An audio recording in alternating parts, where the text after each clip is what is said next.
আপনি কি ভেবেছেন আপনার নামাজ দিয়ে আপনি জান্নাতে যাবেন?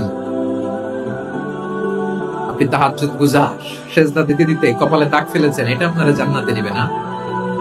আপনি এলাকার সবচেয়ে বড় হাতেমদাই, দানশীল, এই দানের ভরসায় বসে আছেন। কশিন কালো আমাদের নামাজ, আমাদের রোজা, আমাদের ইবাদত, এগুলোকে মিজানের পাল্লায় উঠালে কোনো ওজনই হবে না। তবে আমাদের একটা কৌশল জানা আছে, আমরা আল্লাহর রহমতের ভিখারি। আমরা সেদিন আগেই গুনার স্বীকৃতি দিয়ে দেব।